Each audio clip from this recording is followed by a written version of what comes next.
Sunday ആയിട്ട് ഞങ്ങൾ എല്ലാവരും കൂടെ ഫ്രണ്ടിൻ്റെ വീട്ടിൽ കൂടാന്നുള്ള തീരുമാനത്തോട് കൂടിയിട്ട് പുറത്തിറങ്ങിയിട്ടുണ്ടായിരുന്നു. അങ്ങനെ ഞങ്ങൾ 2 പേരായിട്ട് സ്പ്ലിറ്റ് ചെയ്തു. അവർ 2 പേര് പൊറോട്ടയും പത്തിരിയും വാങ്ങാനും ഞങ്ങൾ 2 പേര് പച്ചക്കറിയും ചിക്കനും വാങ്ങാൻ വേണ്ടിയിട്ട് വന്നിട്ടുണ്ടായിരുന്നു. അങ്ങനെ ഞങ്ങൾ പച്ചക്കറിയും കാര്യങ്ങളൊക്കെ മേടിച്ച്, അത് മാത്രമായിരുന്നില്ല, നമ്മൾ ബേക്കറി കയറിയിട്ട് ഒരു കേക്ക് മേടിച്ചിട്ടുണ്ടായിരുന്നു. അത് സർപ്രൈസ് ആയിരുന്നു കേട്ടോ. കേക്ക് എന്തിനാന്ന് വെച്ചിട്ടുണ്ടെങ്കിൽ ഞങ്ങളുടെ കൂട്ടത്തിൽ നിന്ന് ഒരാൾ ഗൾഫിലോട്ട് പോകുമായിരുന്നു. അപ്പോൾ അതിൻ്റെ ഭാഗമായിട്ടാണ് ഈ കൂടൽ. ഫ്രണ്ടിൻ്റെ വീട്ടിൽ അവരുടെ ചേട്ടനും അമ്മയും അനിയത്തിയും ഒക്കെ ഉണ്ടായിട്ടുണ്ടായിരുന്നു. പക്ഷേ എന്നാലും ഞങ്ങൾക്ക് ഞങ്ങളുടെ സ്പേസ് കിട്ടിയിട്ടുണ്ടായിരുന്നു. അങ്ങനെ ഞങ്ങൾ കുക്കിങ്ങും കാര്യങ്ങളൊക്കെ ആയിരുന്നു ഫസ്റ്റ് സ്റ്റെപ്പായിട്ട് ചെയ്തിട്ടുണ്ടായിരുന്നത്.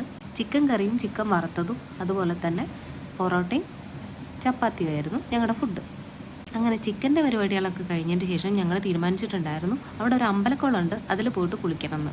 അങ്ങനെ അതൊക്കെ അരവ് തേച്ച് ഞങ്ങളവിടെ സെറ്റാക്കി വെച്ചതിന് ശേഷം ഞങ്ങൾ കുളിക്കാൻ വേണ്ടിയിട്ട് പോയിട്ടുണ്ടായിരുന്നു. കേക്ക് മുറിക്കൽ പരിപാടികളൊക്കെ രാത്രിയായിരുന്നു കൊണ്ട് കുളി കഴിഞ്ഞ് വന്നപ്പോൾ ഭയങ്കര ലേറ്റ് ആയിട്ടുണ്ടായിരുന്നു.